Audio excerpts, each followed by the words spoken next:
Hello, good morning. Hi, everyone. How are we doing this very beautiful Saturday morning? I hope the weather is good wherever you are this morning. I just want to quickly say welcome to Healthy Relationship Series, Episode 2. My name is Abigail Isaac.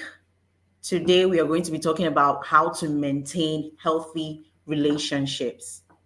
So, you want to quickly let your friends know that we are live already. Um, Share the link with your friends, connect with us. I'd like to know where you're connecting with us from.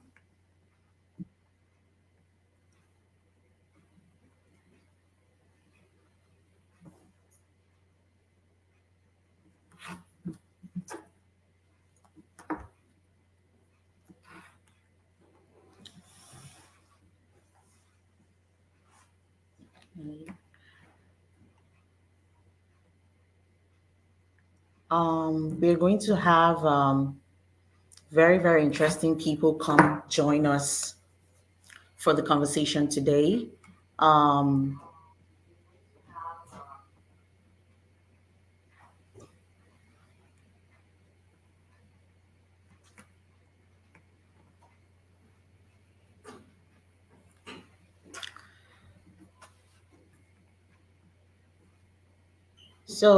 we'd like to know where you're joining us from. Just say it in the chats.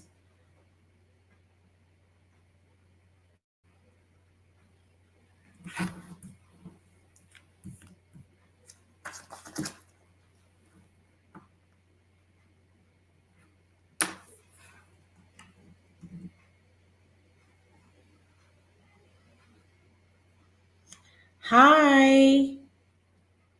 I can see someone in the studio with me. He's connecting from New Jersey. Hi, thank you for joining. Olaoluwa, thank you for joining. I see you.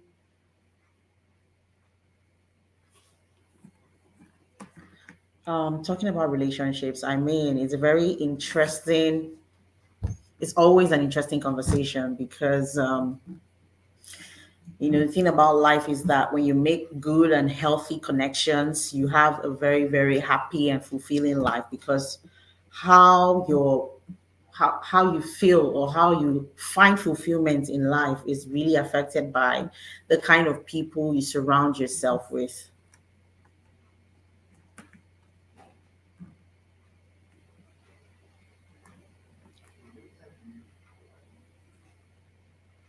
So, some of the questions we'll be talking about today will center around things that can help us have and sustain relationships. Like, okay, what's the place of love language? How does that matter? Why is it important?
I feel like we should start with some music today, but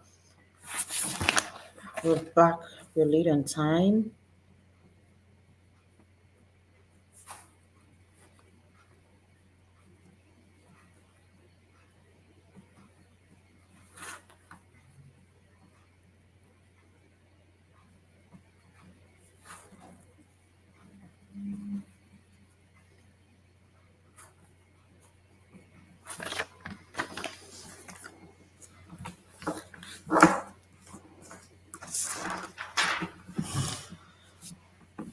All right, all right, all right. Let's just start off the conversation while I wait for our guest to join us today. I'm so sorry for the little break. So we're just going to go straight into the conversation. And as we move along the way, we're going to have our guests join us so that we can have a more robust, you know, conversation. When it comes to talking about maintaining relationships, whether it's friendship, marriage, dating, you know, there's no particular there are no set rules because everybody's relationship is peculiar, is different. We're dealing with different kinds of personalities, and so we can only talk about some of the basic things, principles that can apply to general situations. Yeah. So if you would want to ask questions about your own personal situation, feel free to let us know. Just share your questions in the comments, and we'll gladly be happy to address it as much as possible. So, for me, I feel like the foundation of any relationship really matters as to how the relationship will go. If it's going to be successful, is if it's going to be a great relationship, you have to see how the relationship itself starts to be able to say, okay, for example, when you start dating somebody, are you asking the right questions? How much do you know about this person?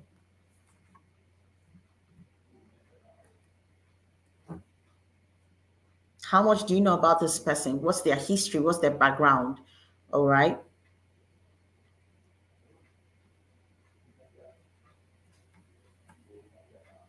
And then you want to know what their goals are, what their dreams and aspirations are, right?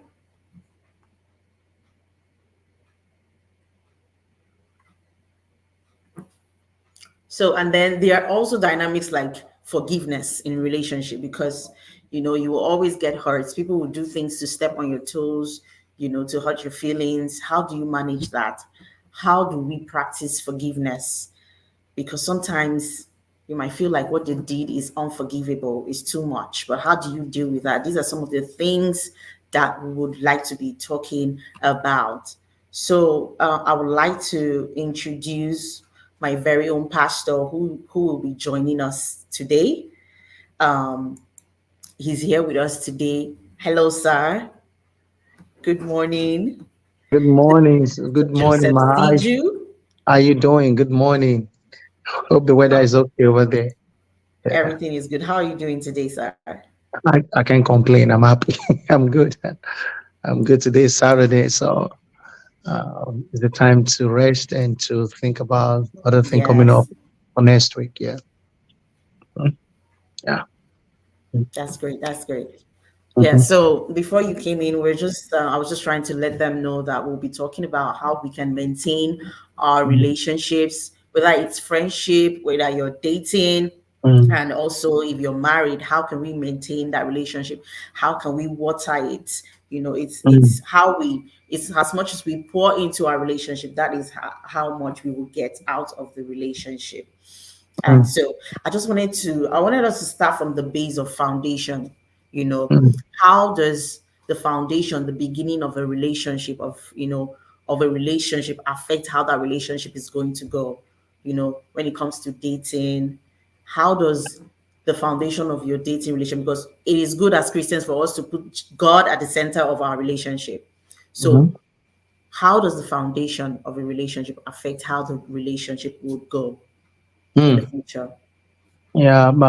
Thank you so much. And I think relationship is everything, and foundation is very important when we are building relationships. And relationship can be of different type. So I always say this: how do we keep our relationship healthy, and how do we start? Regardless of how you define your relationship, there are important steps you can take to ensure that your connection is healthy. Strategies that can help you to see that your relationship is healthy is God factor. is very important. Showing appreciation and gratitude that you are good to be related with. God factor first. So that is where, if we look at God factor, so if you get involved in a relationship, it could be romantic relationship, family relationship, work relationship, friendship relationship. God start first. You must have a discerning Yeah. spirit that this person I can relate with this person. Um, Communicating openly and honesty. That's the basic. You want to define it. Being affectionate or showing that you care, mutual respect, actively listening, showing interest in each other. So, but everything starts with God. God come first. You have to ask God, is it the right relationship for me to get into?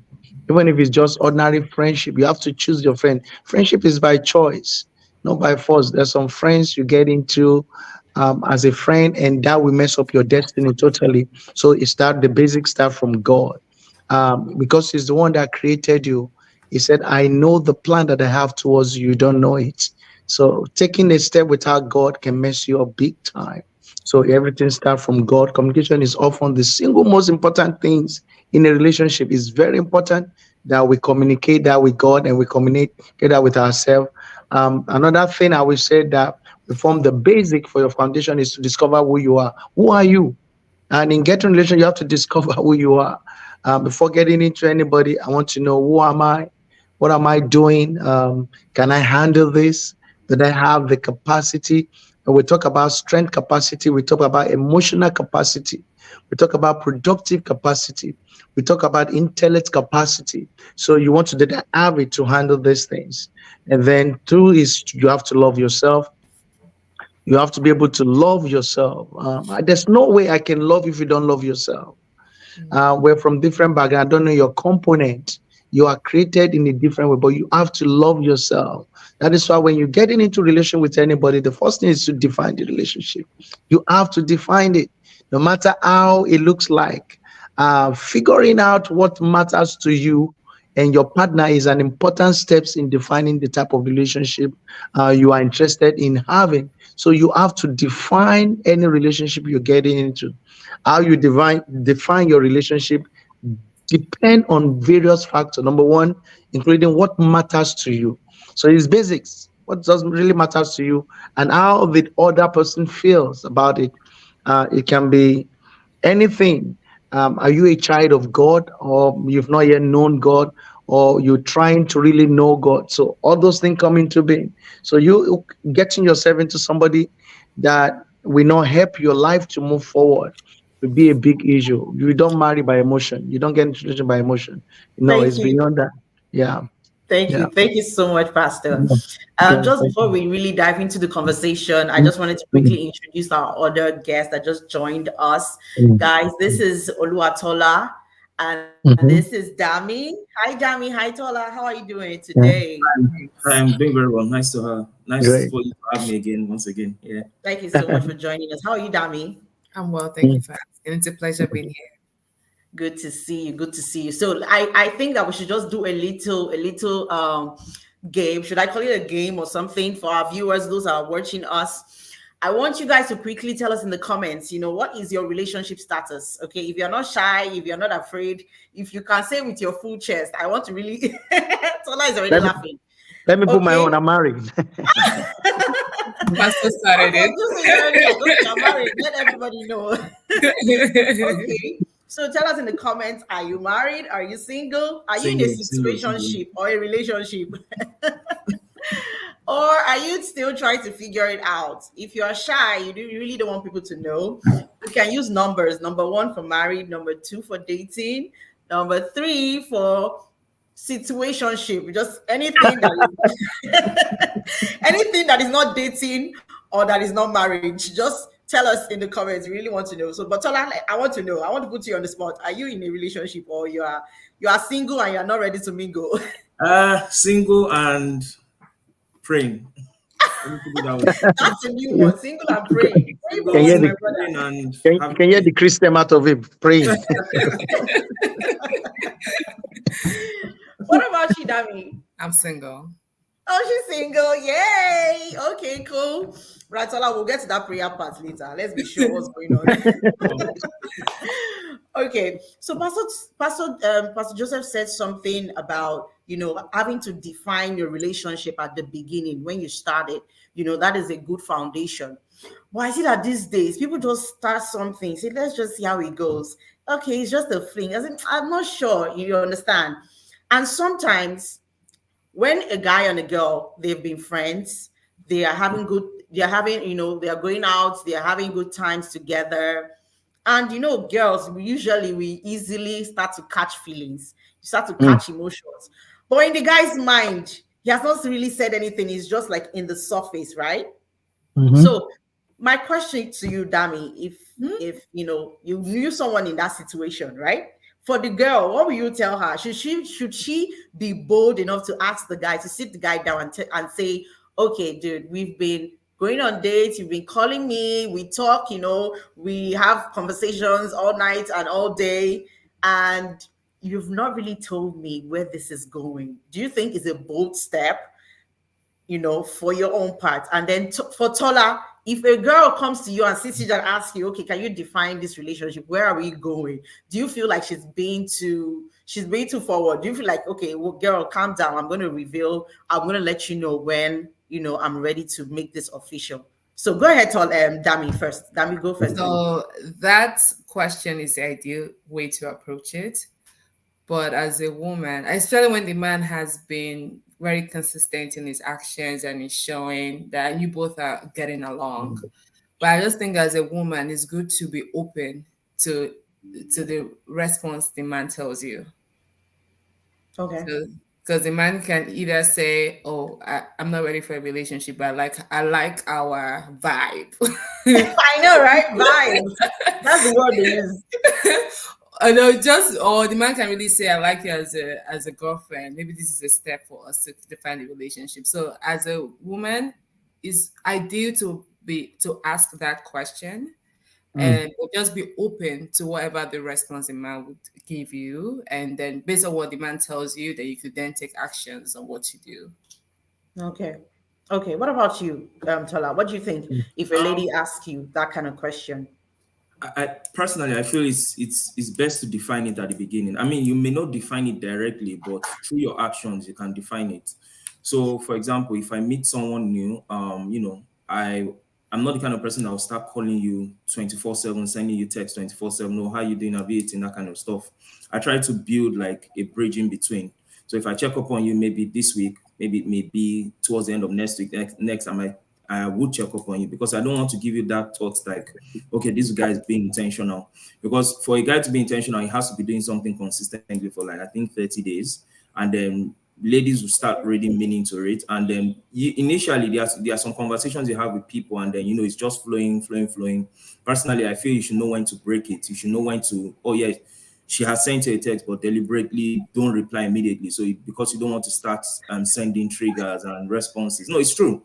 You don't want to start sending triggers and responses there, and then till you are sure of what you want with the person.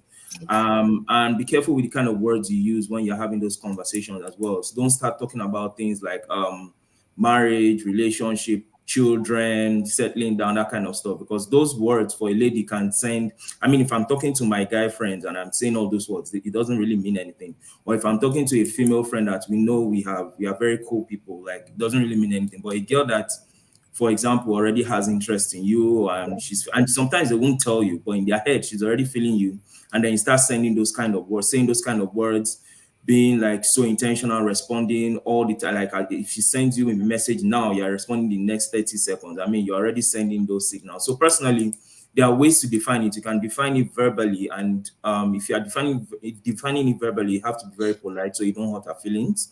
And then two, you can define it indirectly. Non-verbally by your actions. Just try to like don't be too backwards and don't be too forward. Just be in the middle. That's what I'll say. Mm. I like that. Just Serious. she said, don't be too forward and don't be too backward. Just be in the middle. Um, But I ah, feel I feel like for the lady, like Dami said, just be ready if he says yes or if he says no. If he says no, you will definitely feel bad if you are having feelings for oh, him But I would say for a girl, if a guy tells you, please don't try to push, don't try to force it, don't try to say, oh no, consider and all that. Just swallow your pride, accept So, his what he has said, because the guy will tell you honestly how he feels. If you try to insinuate, try to influence his decision, whatever comes after that, just know that he's just trying to please you so that he will move on. That's what I feel. so my question in this is, how long should we be together before I start defining the I know. relationship? Yeah. Because my it is highly, especially, let me talk now in Christian circuits now. We can undo both sides. If we're just in the world, I'm not Christian, I'm not so attaching serious issue about my spiritual or anything. We I won't bother much. We can alter ourselves. We can do what we need to do. But let me say that when you value human being, value relationship, and we're getting into relationship, for me, the first thing, we agree to you, you greet me, and within 4 days, 3 days, I find out we're getting close. You keep on asking about me. As you see me, you saw me in church. You met me in church the following Sunday. How you doing? And I see your presence within everywhere. So I will say, ask about your life. If I'm not interested in full relationship that will have to lead to romantic relationship, you're defining right there. I just like the way you behave. I just like what you're doing. Not on marital level, but I like the way you talk. I like your word encourage me. I'm not in marriage. I'm not ready for marriage. I know that you're not ready also. If I say that, the person might say, "Oh, I'm really ready for marriage, but I'm not thinking about marriage now." But I think you should define it in the beginning, because we're different. The way we see things is different. The way our emotion move is different. You can control the way I think. So me seeing you, I might have interest in you in the first place, and if you don't, we don't quickly define things, I might be carried away. I might start talking about you, and you wait like 3 months before defining what you want to me. That might be hurtful. But I Yeah. said people should define it. There's nothing wrong being friend. Friendship does not mean you need to resort to marriage or romantic marriage. We can be friends that you advise, that you open doors for me, you connect me to the next level. That's what relationship. But I think we need to define relationship. It will help. You want to find out within yourself, am I romantically involved in this? Am I having romantic feelings for this For person this that I'm talking to? What does each person hope to get out of this relationship? What do they want to get out from it? You have to think about it, talk about it, sit down, and that we help each other. So you won't get offended if another guy is talking to me.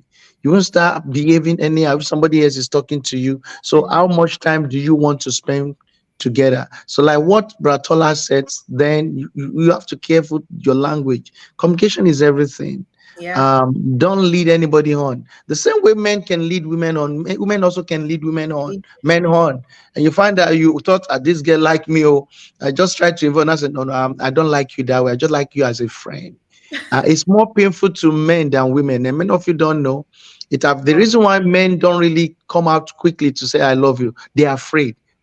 75% of men are afraid to talk to women. They don't want to hear no. So they wait a little bit till they find that the girl is really showing strong interest. So I would say define the relationship on time, so Yeah. that before everybody start having wrong feeling that we affect Mhm. each other. Yeah. That's great. That's great. So Mhm. we have defined the relationship, and maybe let's just say, okay, you agree we should date, we should start something off. So we start dating. Now, what I see these days is that some ladies or some people, what are the expectations by the time you start dating? Because these expectations are what will cause quarrel or what will bring joy in the relationship. You understand? For some girls, they already want to be stepping into shoes that they are not there yet. You understand? They're already doing wife things when they are still girlfriend. You understand? And for the guys, they are setting certain expectations from the lady. Meanwhile, they are not even matching up to that expectation. You expect her to be a wife material. Okay, let me begin to see if you are good enough to be a wife, And then, but you are not even being responsible. You are not even punctual. You don't keep to time. You forget when you say, okay, we're going to do something. You're not consistent in the relationship. So My question to you, Tola, is that what are the red flags? When you're dating somebody, when you're dating a lady, what are the red flags for you that you would say, okay, this is good, but I don't think I can deal with this.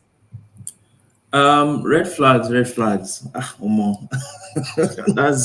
That's huge. But I think number one red flag for me is if you are the kind of person that and I just want to go back on what Pastor said when he said define early. Because for me, I like to be friends with you first. I like to know your temperament. So are you the kind of person that if someone says something to you that offends you, you are easily triggered? Because one of my red flags is I don't like bottling things inside. So if you have an issue with me or I have an issue with you, yes, it may not be the appropriate time to talk about it, but just mention it. Then you bottle it inside, and then maybe 3, 4 years down the line, you start reminding me in 1992 you did this and that. I mean, that thing it turns me off ASAP. It turns me off. That's a huge red flag from people that keep things within themselves, and then you ask them, is everything all right? They keep telling you everything is fine. When deep down you know it's not fine. Um, Number two red flag for me is, I mean, not knowing, okay, like what you want out of, let me just say life, because everybody has purpose. Everybody has like, you should have a direction of where your life is headed to. And if you know where your life is, the direction of where your life is headed to, definitely it will affect the things you do, like your finances, career, relationship, and whatnot. But if you are just the kind of person that says, let's wing it and see how things go, or this is how um let's just wing it and see how things go. For me personally, it's like, so if we can wing it for the next 1, 2 years and you still not be sure of what you want, I think those are the two major red flags for me. Then if you have asked me this question maybe 4, 5 years ago, I would have hammered so much on you must be, the spiritual part is there, like being spiritual and everything, but I would have hammered so much on you must be able to do this and do this spiritual. But I mean, personally, I feel people change, and I've seen people change over the course of time. Spiritually, being spiritually inclined is very important, and not not having some kind of spiritual understanding. Uh-huh. I'll wave the red flag on that one, because there's a level of that spirituality part to it. Everybody goes to church, but when you start talking, diving deep into spiritual aspect, like family backgrounds, foundations, like let me just Mm-hmm. sound spiritual now, like covenants and those kind of things. What's your level there? Are you the kind of I've met someone, came from a background where the grandparents were never married but had kids. Her Wow. parents were never married but had she and her sister. And then when I now started pointing, and this was on a date, and I started pointing it out to her, I said, yeah, she knows, she knows God will take control. I'm like, my dear, this is like, let's just say 80, your grandparents live for, let's say 80 years. Your parents are 80. That's like almost 160 years. And you're like, God will take control. Yes, God will take Mm-hmm. control. But what are you doing in person to allow God to take control? Are you serious? Are you aware of it? That's the first thing. Clearly, she Mm-hmm. was not aware of it, because when I started pointing it out and like using scriptures and everything, she wasn't fully She aware of it. wasn't conscious. Yeah, she wasn't conscious of it. And I'm not saying she can't grow up to be conscious of it, but for me personally, I mean, I'm not Okay. expecting you to be the one that ties scarf and you're I shaking, get but at you. I least get have you the right. Though you consciousness might of not be what's too going. spiritual, but be Yeah, spiritually have the conscious. consciousness of what's Yes. going on in your spiritual life as you are having the consciousness of what's going on in your physical life. So I think True. those three for me is the Mm, red flag, major red flag. Before you say something, Pastor Joseph, to that, I just wanted to quickly recognize the people joining us online. I can see your comments coming in. mm. The last one here says attitude also can play a major role. Also, your attitude really matters. You get that. So, I wanted us to touch, Pastor Joseph. I wanted us to touch a bit on what Tola said about holding things in your mind and having resentment in marriage. Let's refer to marriage now, because when you're married, you're now with your spouse, you guys are living life. Day one offense, okay, let me just forget about it. Maybe you don't talk about it. Day two offense, you just keep it in your mind. Day three offense, you say, okay, let me talk about it. You guys talk about it, you argue. Instead of settling the difference, the argument even leads to another extended fight, and then you start to grow resentful towards your partner. You find it difficult to forgive. How do you deal with that in marriage, knowing that this person, you're going to be with the person for a long time? So I will connect to that, but let me say a little thing about what Bratola said. The first question is about defining your relationship. So, defining your relationship is highly important. If we don't define relationship, you can't get angry with me if I get angry because we're not committed. If we're not defining the relationship, I can do what I want to do. Is a free word. I'm not attached to you. So, but when we define the relationship, especially when God has spoken to me, the first thing to do is really to pray. So when I meet you, the first thing I want to pray, Lord, is this person good for me? I like this person. It looks good. He has six pack like mine. He's tall. He has muscle. He has intellect. Lord, go and pray. The first thing for you before even going out is to go and pray first.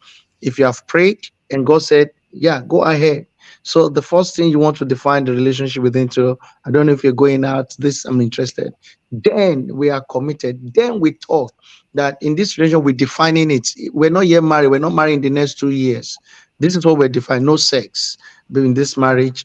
We have to respect each other. That's why you outline in this relationship. We've not yet married. I'm not going to be your slave to be washing your clothes. No, that will not happen. I'm not going. We can go out and eat. We can do this, but I want as much for us to curtail what we're doing. Then what we're doing is what Paratola said to learn. If I'm angry, you don't know me. You met me when I was 35. I have one attitude from 1 to 35. I won't change overnight. We can all mingle things together. But the first thing I will say this: be open-minded and talk. Once you see a character or things that you don't like, it seems that it doesn't will not go well with you, bring it up a little bit, not to say it in anger. Variation makes marriage very good. Some of you will be quiet, some of you will not be quiet. There are things your wife or your the person you married or you want to marry will have that you don't have. It's good. It's to complete the marriage. But few things that you want to deal with is some bad attitude, which we were not going there yet, that we can work on. And we can set. I don't like the way you said this. I don't like it hurts me in this way. Some people can undo jokes. Those are the things you learn during this relationship, during this engaging, what they call it, engaging or cutting. You want to study each other very well. Then you will not know each other during that period. I won't lie to you. There are a few things you won't know. If you come from a very abusive environment or very secretive, separate environment, a lot of things you will know. They keep things in their mind. They don't talk. It's when you marry. People assume differently when we marry. I believe that this is mine now, and it's just wrong and ignorance that is affecting them. That this is mine. I can do anything. She can't talk anyhow. So we're not talking about that now. But when you are married and you are now doing things that is affecting your partner intentional, that is bad. So if we have defined the relationship properly and we get into it during courtship, and we're able to talk about things that we like or we don't like, and we get into marriage and you start seeing other things, it's part of the marriage. Is an open box.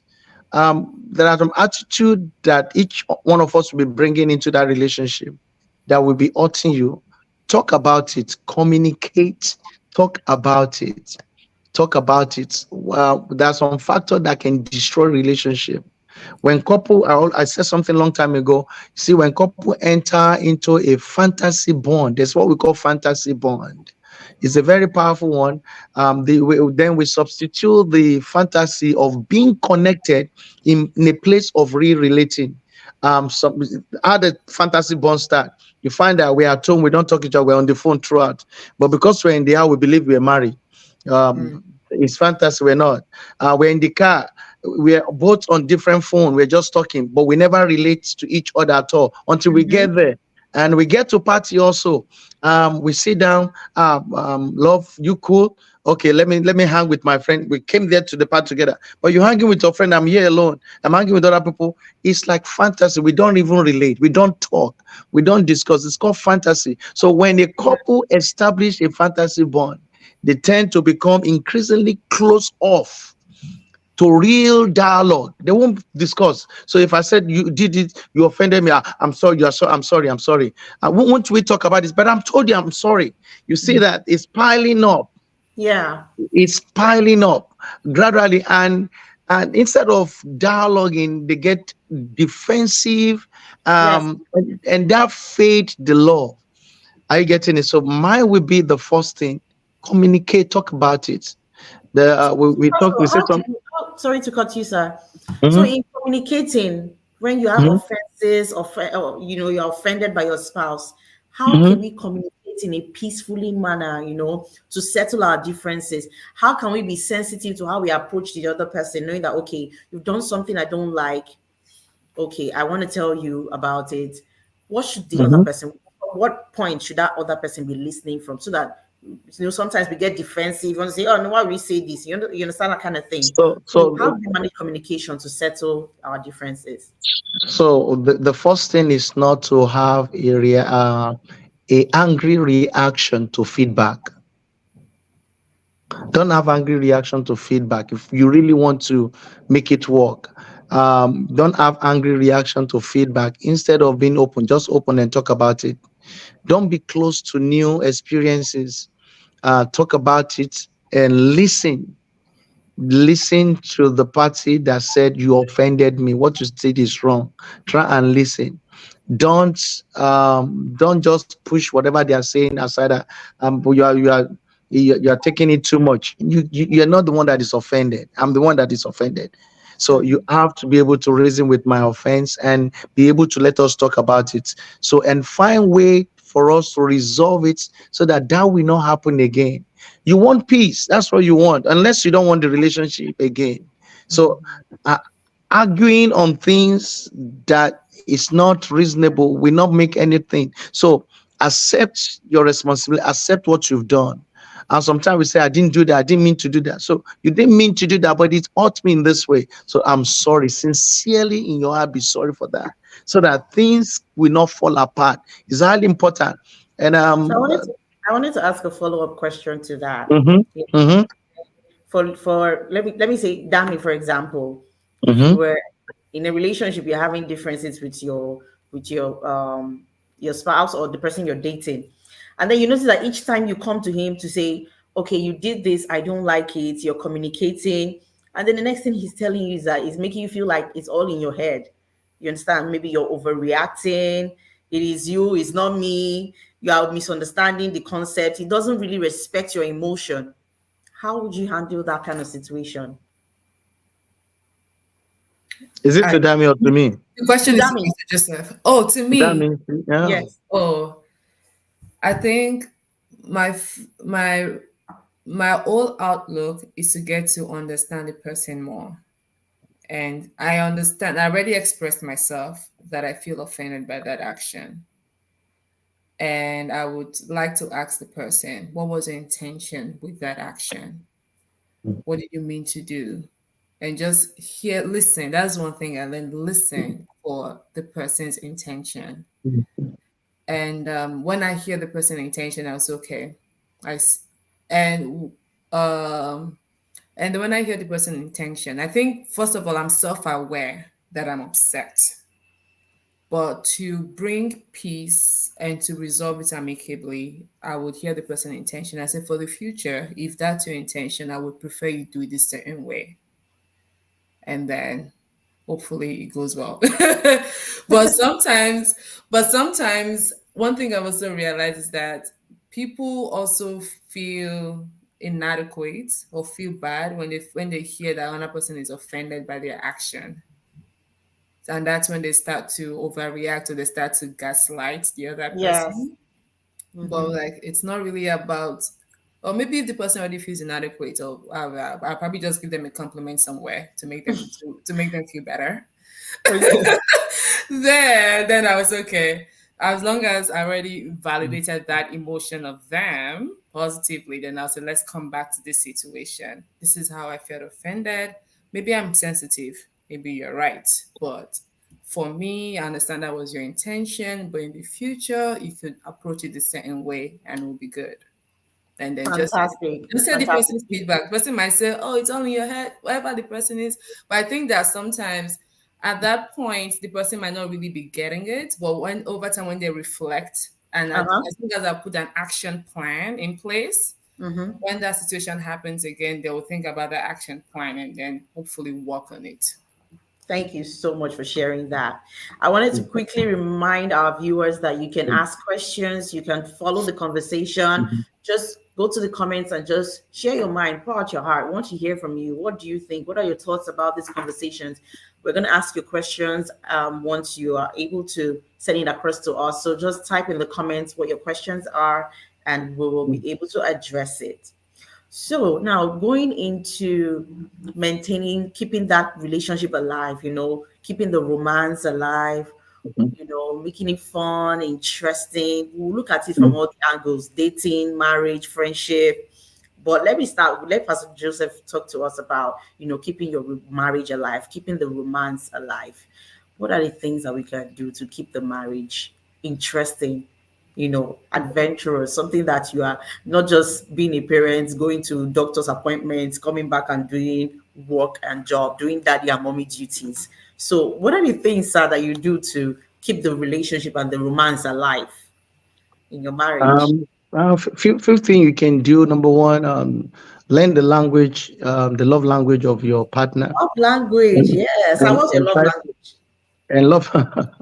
So because the major thing for the love language is to strengthen your connection with the person. What if Well, you don't that's know what your it. love language? You can always find your love language. It's easy to find. Ask your spouse what you love to see, what you want you to do for her, or what you want you to do for him. And it's easy to know each partner, your spouse love language, if you really observe them. And if you really love them, you will see what they complain about often. Oh, you don't help me. The way you talk is too harsh. That means you know that it like Words word of of affirmation. affirmation, yeah. You don't help Acts me of service. service. Somebody wants you to touch them. Those are the things that will really help. And few things also, go out alone. Two of you, both of you go out alone. Talk about things easy. Spend time. Those things revive the marriage. Take time to talk to sit together. Not only when you want to have sex, you talk together. And some people don't even talk. Not only when you want to talk about bill that you discuss. Talk about Yeah. everything. Be free. Let your partner be your friend. You can talk anything. I can talk anything in my house. I can say anything. It doesn't matter who is there. I can talk anything with my wife. I can discuss anything. It doesn't bother me. So you want to spend quality time and still do word of affirmation. Some doesn't like touch. I will hear someone say it's too clingy. I don't like it. Find out Yeah. what makes your partner to be happy and do it. Because if he's happy or she's happy, you will be happy, and then you can move forward and you can live joyfully. So few thing I do, I find out what my wife loves most. He likes people to help. Like she likes word of affirmation. She doesn't like going out, but I plan for vacation, and then we can go out and all those that, and Mm-hmm. try to hang around the house a little bit and Yeah. to talk. And again, I call her from work. I go to our office most of some time. Oh, Um, and I do that sometime. I just drive down if I have the time. Sometime I ask what's going on at your work. And actually, I'm a confident, so we talk about things going on. She's feeling bad. I'm ready to listen. yes. When we just got married, sometime when things go, I could be judgmental. Sometime, but I learned that that's not helping. So I learned to listen. Yes, it's true. Even though, yeah, sometimes I learn to listen, and sometimes I will just say, don't mind them. Because she need me to comfort her. Even though I Yeah, might come back later and I say, what you did is wrong. exactly. But I will still comfort her. Don't mind them. Don't let whatever they do or what they're doing now affect you. Just put that aside. Can you're the first person because you have to be happy. So yeah, my role to her is to make her happy and also to guide and to make sure that we have a good life. So that's what I will do, and that's what I'm still doing. And I try to involve her in some of my life issue. Kudos to you, sir. Well done. I And like that part when again, you talked about when and you the talked major about one is to respect our view. mm, So many times you kill women by not respecting their view. They will just internalize things that whatever I say, you won't take it. So no need of me contributing to your life. So you have to mm. learn to respect their view. So that's why I do that. So that's fine. Yeah, I agree with you totally, Lisa, because sometimes for women, all they just want is for you to listen to them. They can come and be telling you the story about everything that happened at work and be telling you what this person did, what that person did.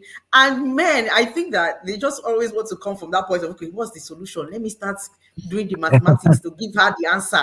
Mm, Meanwhile, all you just need to do is just listen and just agree with her. Oh, yeah, wow, it's true. Are you serious? Like, that is why girls will always want to, it's just having someone to connect with.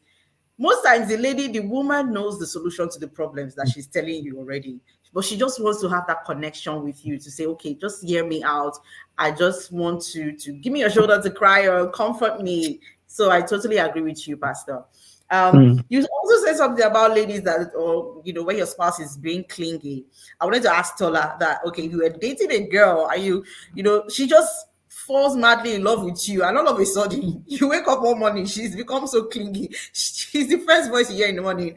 You know that girls like that now. She's like, all right, Tola, I just wanted to check on you. 5 minutes later, oh, I just wanted to bring you this. There are guys like that also. There are guys like Are that you for also. real? Yeah. Tola, what will you do if all of a sudden the girl that you're dating and you felt like she was cool, she's just too clingy, she's all over you? How would you manage that kind of situation? I mean, to be honest, man, I've not been in that situation, so I don't know how to handle it. I don't Thank think you for that's the saying right the question. truth. Let me just say the truth. I don't know how to handle it because I've not really found myself in such a situation like that. But for me, if I'm to go by what is in my head, or more, I will try and suppress communication a bit because I mean, if I'm hearing your voice in the morning, hearing your voice afternoon, hearing your voice at night, let's give So, let there be space so we can find something interesting. But What I've about not been in such a Pastor situation. I Joseph? Before you can't. say something, I want to hear what Dami has to say. Dami, what will you do if the guy you're dating, he's like always checking on you? Maybe you feel like it's too much. Like, dude, just can you give me a break? First of all, this is how I would approach it. I'd rather maybe make a phone call just to hear the person's tone. And I would say, I don't know. I see that we've been talking more often than we used to do before. And I really do appreciate hearing from you. And maybe at that time, I will also look at what I need at that time. Maybe it's not space. Maybe and we need an activity that will connect me with the person as well. Because sometimes when someone is reaching out to me more often than I'm reaching out to them, for me, I think that our connectivity level is not we are not up to par. Because normally when you are well connected with the person, you should be willing to talk to each other as often as possible. But mm, I would say that maybe our connectivity level is not up to par, and I see that you've been reaching out to me often. Why don't then I'll bring up something that I enjoy doing. So why don't Okay, we do this instead. this particular day, and that way we'll be looking forward to it together. Mm. mm, So mm. Pastor that's Joe, how please I go approach ahead. it, Pastor. Nice one, nice one. That's Thank you, Dami. You're welcome. So for me, it's two part. The clinging part is two part. If the clinging part is just to hear from you, to just be, if you're in love, you spend time talking. I won't lie to you, but whatever you're talking, just have to be constructive. If the clicking parts be in time of controlling, then I'm in trouble. You want to monitor where I am. Why are you there? And it's easy to know if you're clinging to me, or your is looking like controlling pattern to me now. That, oh, Mm-hmm. you call, where are you? What are you doing now? Why are you still there? You feel the word why is still coming up. So, Mm-hmm. and I slow down. Why are you so concerned about why? Then the issue is that this will be a controlling freak Oh wow. for my life. So it's you have to do it's they separate both. If the calling is I just want to check on you, are you okay? I'm good, I'm doing well. And can I call you back? I'm at work? And make sure you test out also, test the person back also. Okay. You see, relate in marriage, some people that are married that are listening now, you Mm-hmm. don't want to just stop somebody get angry at people because person is clinging to you. Because he flip back, If the person now feel as if you see her as a burden or see me as a burden, it can flip. Yeah. Then the relationship go on, but you now find out you won't get the best out of her. In relationship, I want you to cling. I want us to be close. I want you to be my best friend. I want us to be able to discuss everything. But when being close now become a control, that you want to control my life, that Yes. is when I will please, you're my space all the time, and it's in negative form. So if it's Yes. in positive form, it's a big issue. When I was going out with my wife, we can be on the phone for 4 hours, 4 hours, we can talk. But if we're busy, I'm busy, can we call back? Even at work, she's at work now, I can still text her. Is everything okay? I can call. My wife is not the type that call. She doesn't call. But then I have to say that you don't call. So I just want to find out what's going on. But she will call. If I didn't pick up, you didn't pick up, but I've been calling since. But you don't want to just break up because somebody is clinging to you. You can find that some time Yes. also. Some people lack that relationship when they are growing. No relation. Now find that you are loving, they open up to you. If you close it back, if you eventually marry that person, you will be dealing with a close person. I get it. So study the clinging and see that it's not the one that is controlling your life or the one that Yeah. just want to check on you before you make a decision on what to do. True. True, sir. Yeah. Because Mm. if you're just if go ahead, Dami. Please go ahead. I love how Pastor mentioned about how your upbringing could also affect how you interact with the Mm. romantic person or with the lover, because also bring about attachment styles as well, and how we all have different attachment styles, because that's Mhm. important there. Mhm. And Yeah. also a point of the control. Just makes me think that we all want a sense of freedom. Hmm. Yes. Do I True. agree? So Yeah. I was going to add to that that yeah, it's good that Pastor mentioned that sometimes the clinginess might be you have to identify if it's positive or negative. And if you're just dating in a relationship, you should pay attention if it's the negative one, because if you ignore that part, it might be something that would escalate when you get married. You will not Yeah. find out that you're in marriage with somebody that is cutting you off from people, monitoring your life, checking on you, saying don't do this, don't do that. Is trying to, just close your destiny and just put you inside. And you know how marriage determines a lot how much you achieve in your life. It affects you. Whether are you going to fulfill your purpose or destiny? Most people have been affected by the people, Mm. by the spouses they chose to marry, because you marry somebody that is not trying to control your life. We don't want to have that. We don't really want to have that. And this is just a follow-up question to that here. That okay, how can we maintain a healthy balance between spending time together and pursuing your individual interests? Because I think that if we can balance that dynamic, it will help you guys enjoy your time together. Okay, maybe you're pursuing something individually, and then we have something that we're doing collectively. So, Pastor Joseph, tell us how we can maintain, a healthy relationship, between spending time together and then individually. If the relationship is about both of us achieving a lot, communication is the key. Let's talk about it. This is our life. Schedule time. When do we meet? This is what I'm doing now. If I know what you're doing now, I won't be expecting much of your time to be spent on what is not, that will not move your career forward, that will not Yeah. move your life forward. So it's about communication is often the single most important things in relationship. Let's talk about it. Oh, my school at this. Oh, you'll be busy this weekend, so I might come around, maybe spend 30 minutes with you so that I can find time to talk. You are busy with this. So communication, let's talk about it.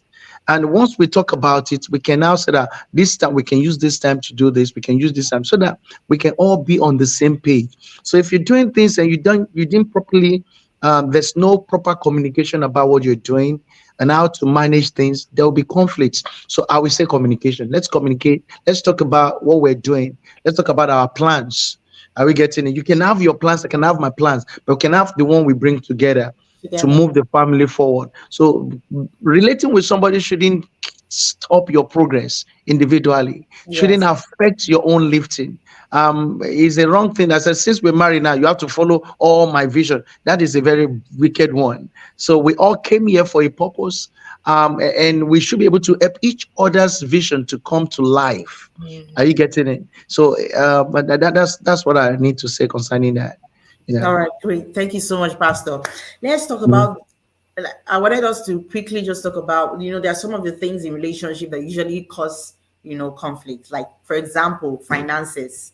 When it comes to money, it's always a sensitive topic, whether you're dating or you're married.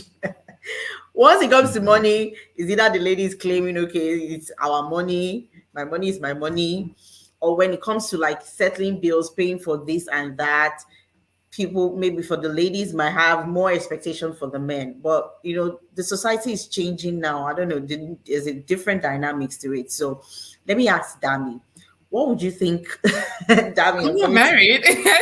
No, I mean, in relationship, I want to talk about finance in dating, as a lady who wants to be dating, right?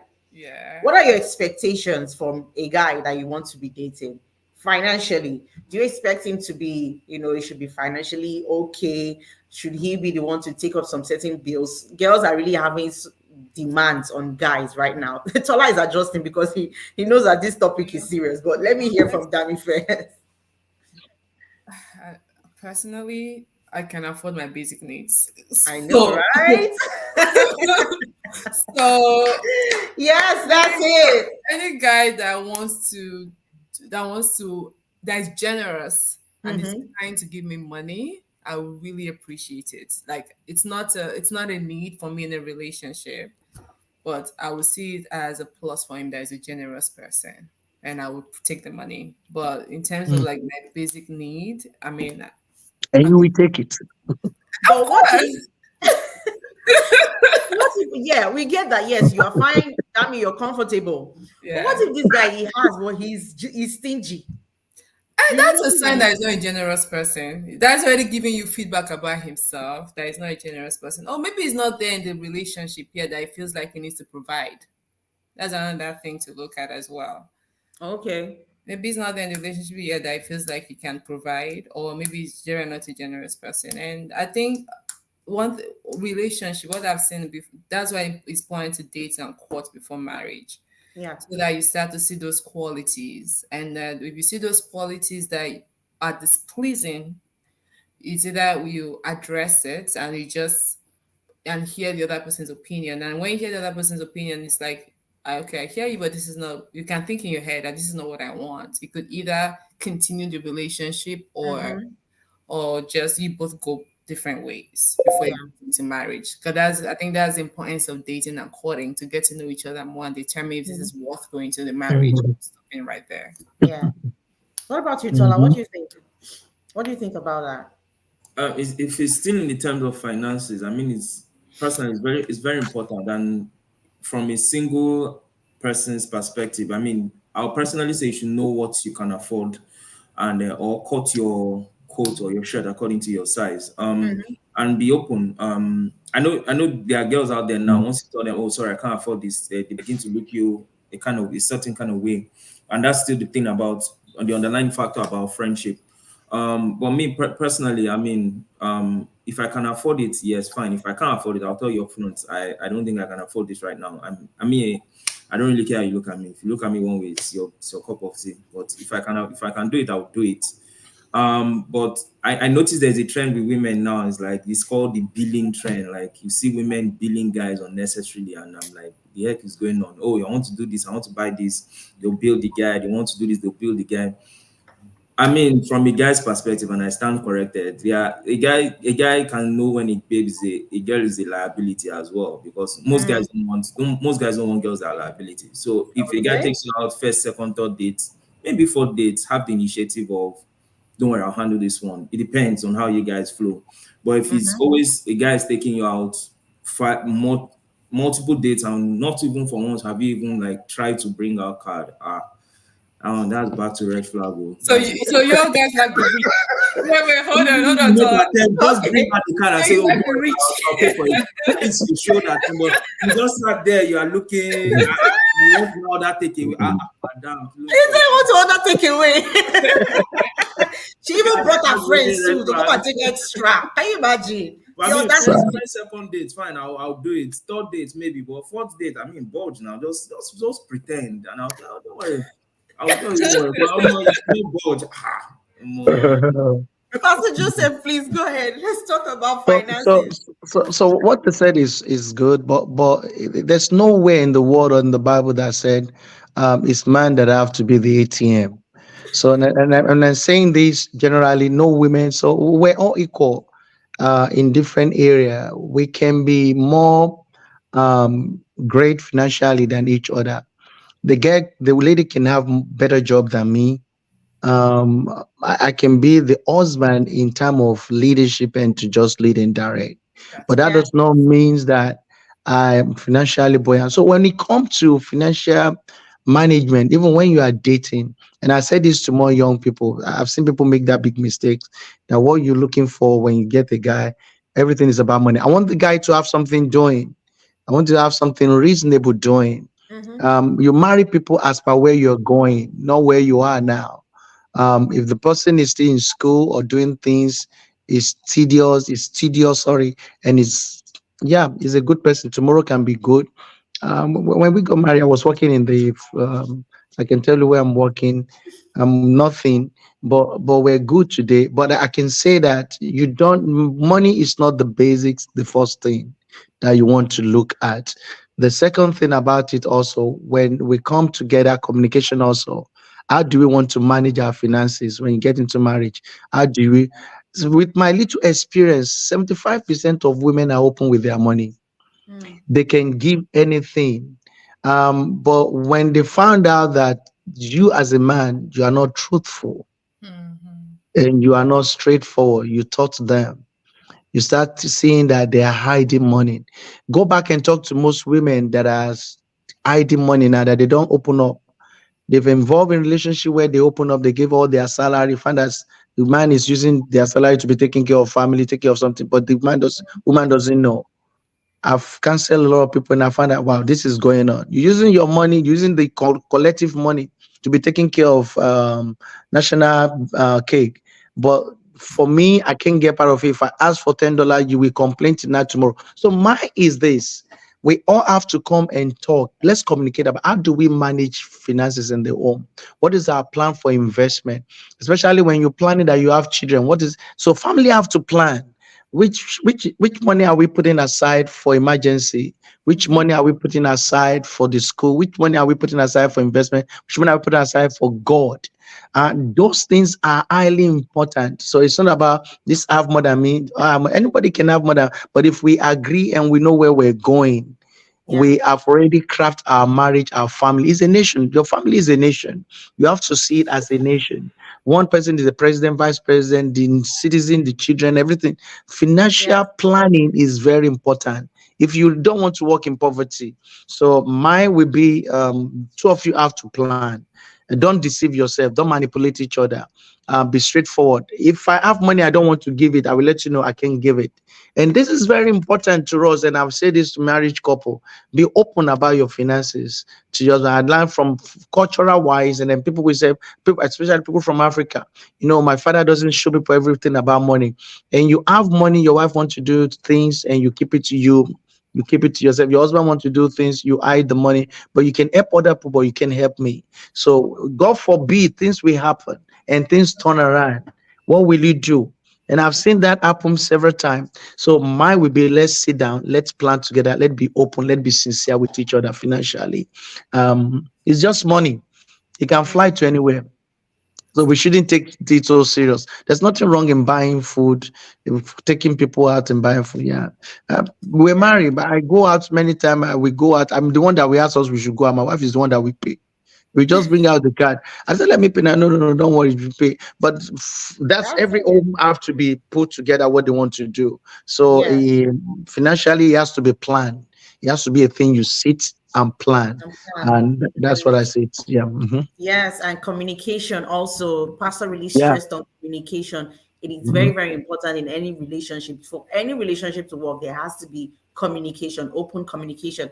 And even someone also says it very well on the comments here. She says, "You don't have to have $1 million today, but he should have a priceless vision for the future." That's talking about, the wife to the husband. The person you're dating might not have 1 million today, but if he has a clear vision, he knows where it's going, then Hmm. trust me, together, once you pull your resources together and you support yourself, you give yourself a chance to thrive, you will definitely see something good in that relationship. You benefit more. Wow, I didn't even know that time had gone so far. Wow, this has been very, very interesting. I don't know about you. I hope you enjoyed the conversation. I hope our viewers enjoyed the conversation. I feel like we should keep going.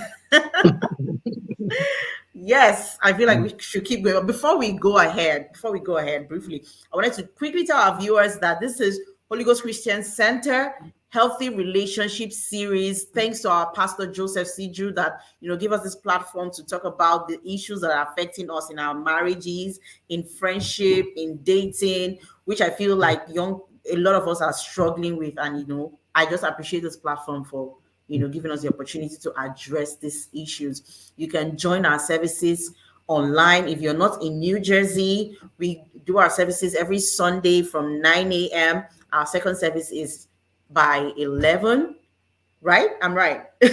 You're right. You're right. Yes, so follow us on Instagram. Facebook is at HCCNJ. Please follow us, follow our page. We would like to connect with you because we love you, we value you. So basically, before we call it a wrap here, Pastor, what would you say about forgiveness? I feel like, since we're talking about maintaining relationship, when we come together, we are different. There's bound to be problems, issues. What if there's a case of, let me go there, infidelity, Mm, and then you're married? How do you mm, manage that? How do we forgive and move past, mm, that hurt and say, okay, I mm. forgive you, I let it go. Mm.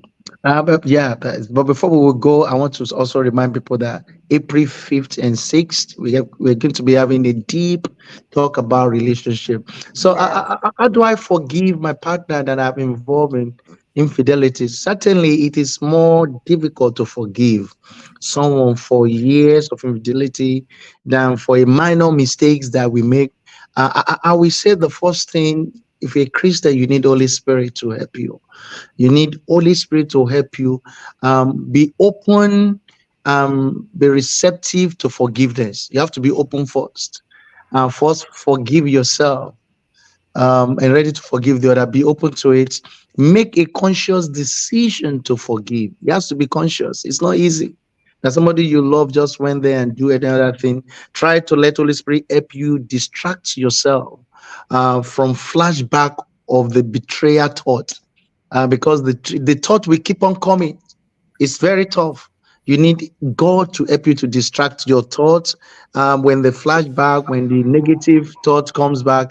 And again, powerful thing: refrain from throwing a mistake back in a remorseful partner's face. Hmm. You have to stop it if you want to really let it go. And using it as ammunition in an argument, don't use it. Accept that you might never know the reason for the hurtful behavior. You might not know. I can tell they can say different type of things, but you won't know the reason why. And also because a lot of things can cause that. We talk about attitude because some of us, our attitude can cause our partner to shit on us. It can happen if you don't have God in you. Refrain from seeking revenge or retribution. Refrain from it. If you really want to really let it go from your heart, try to get even when we only extend the pain that you are going through. Remember that forgiveness does not mean that you condone the hurtful behavior, but you forgive the person for yourself so that you can be free to live. Be patient with yourself. And the major part of it is the person that did it. If the person is sincere, he has to start to rebuild trust by asking for forgiveness from God and from the person he has offended. Give yourself and your partner time when walking through the process. Don't just, as you, I beg you, why can't you let it go? No, give the person a time. Time. Show true contrition and remorse for the pain you've caused that person. Really show it. Mm. Don't just say that I beg you. People have begged you. Why didn't you let it go? It's not your body. You just mess up trust the person had in you. Make a commitment to not hurt your partner again by Mm. repeating the hurtful behavior. And I will say, accept. I always say this to people when people come and we're dealing with issue like this. Accept the consequence of the action that created the hurt. You have to accept it. Don't just say, I beg you. What do you want to do? That means your heart have not yet really. That means you are wicked. You are wicked. So I said this to men when they are doing this. Women also involved in infidelity. Now the women is even higher than men. That's what we find out now. So okay, I will. Yeah, it's they're higher now. They're doing it. So they don't care anymore. So I will say, be open to make amend because you have to build the trust you've broken. Make Yes. a felt and verbal apology. Say it several times. I'm sorry. This should include a plan of action to make things right. Have a I plan. don't Be know. patient. Yeah, be patient with your partner. Don't just dismiss your partner's feelings of betrayal by telling them to get over it. What do you get over? You don't get over some things, and you're not just hurting your partner. You're hurting your family. If you have children, they will know about it. If you're not careful, so I will say the other partner should forgive, should pray, should ask God to help her or him to distract his attention from because the flashback will come and see. So that's what I will say. But we need God and with Mm. prayer. And if you need to go to counseling, Yeah, I was find about to counseling. ask about Just counseling. go to yeah, go to but make sure you go to God's fearing counseling. There are many times we go to counseling that have never married before Mm. because he will just tell you what he has read in the book. Counseling that doesn't know God. Some of them Mm. doesn't know. I know some of them are listening to me now. Maybe they are getting angry. That's fine. So you see, you need God. It's marriage or relationships is more than just we see. It's a spiritual things. Mm. It involves spiritual mind. Your soul. How do you just love somebody suddenly that you don't know before? And your spirit just hooks to that person. I don't know if you think that way. You just forget. Women are so good at that. They will just forget everybody and they just hook to one man. They can die because I just want to suddenly. So it's more than just a word. It's a spirit. So you need God to help you to go beyond because some people never get balance, never be the same again after that has happened. Just change them totally. But I would say you need God.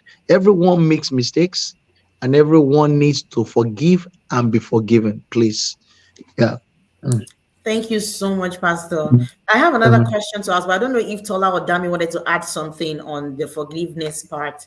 When it comes to dating, are there things that you can forgive when you're just dating? You're not in marriage, right? And things that okay, no, mm, after this is over, like you break it. mm, I think there are things that no, I know there are things that you can forgive. I mean, it's not the end of the world. People, like Pastor said, people make mistakes, but yeah, you can forgive and forget. But that doesn't mean if it reoccurs the second time, maybe you address it. Then if it reoccurs the third time, that one's between you and God. But there are things definitely you can forgive. Now Do that you one, hear where it says 70 times, 70 times? Oh, so it's 70 times 70. Yeah. That's yeah, what Preach, there are Jesus things said. you Pastor, can preach. forgive. That's my There that's my shouldn't be anything. There shouldn't be anything you can forgive. But if whatever the person is doing will take your life, then I think you should run. If whatever is doing to you will kill you, because the covenant of life is more than any other thing. It's when you are living that you can achieve purpose. Everything anybody wants to say to you when you are dead is nothing. So when somebody is abusing you and is taking your life out of you, you should run. You don't need to die in that marriage because somebody abusing you, diminishing your destiny, emotional torture, and is enjoying it. Demonic people there are people that are walking around. They are demonic in that sense. Like what Sister Abigail said. Some people are so bad that it's money they look into. Why? Even though why they are abusing them. I've seen men that abuse their wife After doing that, they will beg them, they will buy them car, They'll send buy them them money. houses. Yes. They buy them out, and the following morning they will deal with them emotionally. They will diminish their life in front of people, and you think that is okay. You're killing yourself. You are here for a purpose. Don't let anybody take your purpose away from you. Mhm. Some people have ego, and culture kills people, and that's why it's very important when you're dating people and you want to see their background, where they are coming from. Yeah. They have issue from they have a lot of load they've not yet resolved. That's why I say discover yourself first and shed off some load that you are bringing from your background, from your failed relationship, your failed family pattern. Pull it down. You want to build your home now. To start afresh. And this affect many of us that have divorced sometime. We hold on to the baggage Yeah. and to stop ruin your life. Please, this is very important. Take take assessment, assess your life before getting into unnecessary relationship. You must not die in it. It's not a dying affair. Don't die, don't die. It's when you're alive you can plan, you can impart your word, you can impart other people. There are people looking up to you for gracious things. Don't let somebody kill you, and after killing you people will cry and they go ahead and marry the next person, and you've Mm. gone. Please don't kill yourself. Yes. Abuse is serious. Yeah. So Yeah. true. So true. Thank Mm. you, Pastor, for saying that. I just wanted to add to that that when you forgive and you let go, it also benefits you. Okay, Mm-hmm. it Mm-hmm. makes you are healthy inside out. You can move on. Like for someone who is divorced, for example, you're hurting, or maybe someone broke your heart, you're in a relationship, you need to go through the healing process. You need to ask yourself, okay, what did I do wrong? What was my mistakes? What was the other person's mistakes? What have I learned from that? And then you take that lesson and take it to the next relationship. Because if you don't go through that if you don't have those conversations with yourself, you find out that in your next relationship, you're It's a cycle. throwing blame. Rinse and repeat. Yes, it's going to be like a cycle repeating itself again. You'll be comparing this person to the last person, and then it's not going to be an issue. So you need to go through a healing process if Mhm. you're divorced, if you've gone through heartbreak, so that you can be a whole person again, for you to be able to connect with somebody else, which is such a powerful point to make.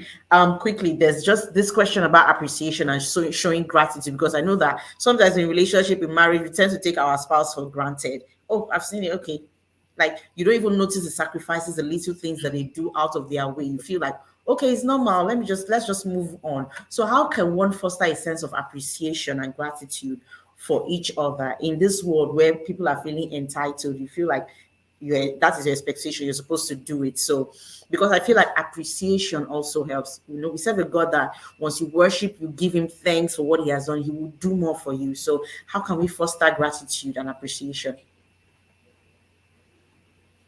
Um, As- for me, I think whatever anything you don't appreciate, we depreciate, and yes. nobody love depreciating element or substance. Mm. So the first thing, start practicing it. If you didn't learn it from when you are growing, just say thank you for little thing. Thank you for being there for me. Thank you for your word. Thank you for sitting with me. Thank you for loving me.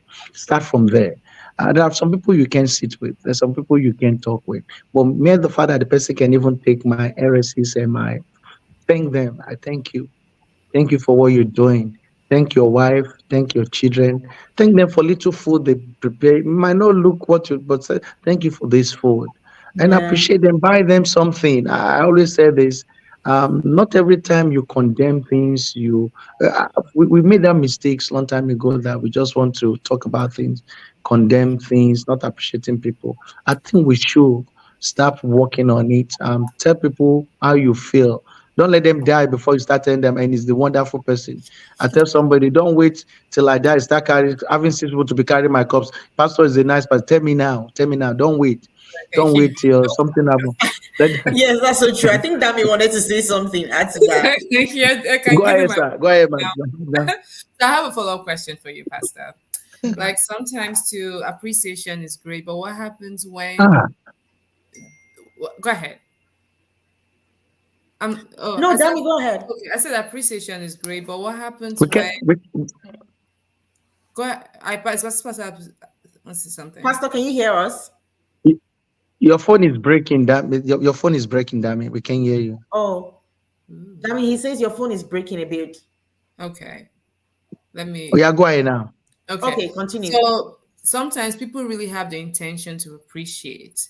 But what happens when the efforts that you think that you're going out of your way, the other person is not acknowledging it? It's not because they don't appreciate you, but that particular effort that you're doing, you feel like the other person is not acknowledging the effort. Is it okay to mention it to them so that they could have a sense of the sacrifice you're doing, or just don't mention it at all?